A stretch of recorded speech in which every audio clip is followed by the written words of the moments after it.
کریمه بلوچ څوک وه؟ چا ولې او څنګه یې ووژله؟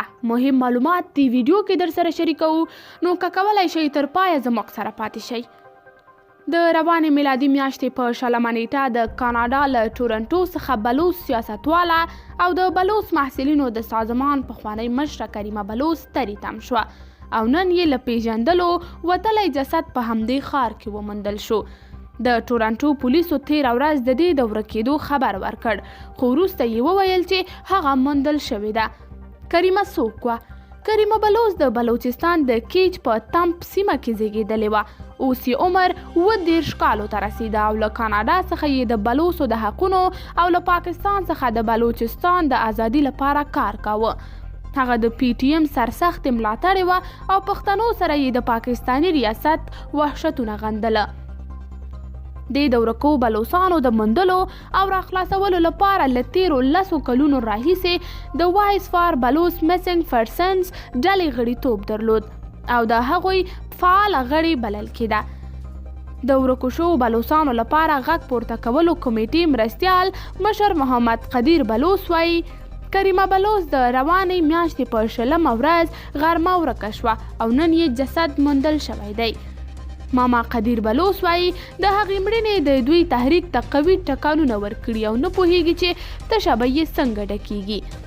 د ده په خبره کریمه بلوچ وه چې د بلوچو د ازادي تحریک ته یې بلوچي میرمنې دننه کړې او اوس له دې څخه په الهام اخیستو ګڼ شمېر بلوچې پیغلې د بلوچو ځوانانو ترڅنګ د خپلو حقونو او ازادي ترلاسه کولو لپاره مبارزه کوي. کریمه بلوچ 2 خویندې او 1 ورور لري او پلار یې په مسقط کې په یوه روغتون کې کار کوي. کریمې بلوچ په 2014 کې د ورکو شویو بلوچانو د راپیدا کولو لپاره له خپل کلي تر کوټې ښار پورې یو لوی لاریون هم کړی و چې د کوټې ښار سریاب ته له رسېدو سره ورباندې ډزې وشوې، خو دا وتوانېده چې لاریون روان او ژوندی وساتي. په 2014 کال کې پاکستانی عسکرو په تربت سیمه کې د کریمې بلوچ کور ته اور واچوه او د کورنۍ څو غړي یې له ځان سره یوړل چې تر اوسه ورک دي. ماما قدیر بلوچ وایي د کریمې د کورنۍ 6 غړي کلونه وړاندې یو په بل پسې پوځ ته تم کړي او دی باور لري چې وژلي به یې وي.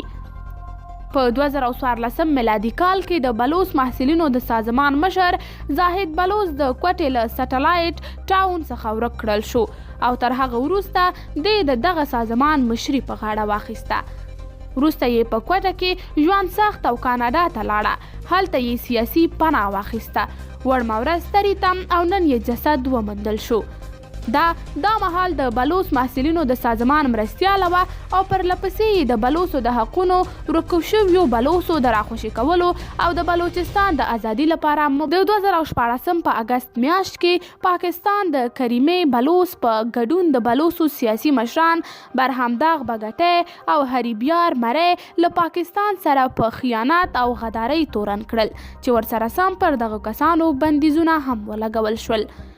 د بخښنې نړیوال سازمان او د بشري حقونو ګڼو نړیوالو ادارو د کریمې بلوچ په وژل کېدو خواشیني ښوولې او په دې اړه یې د بیړنیو پلټنو غوښتنه کړې ده.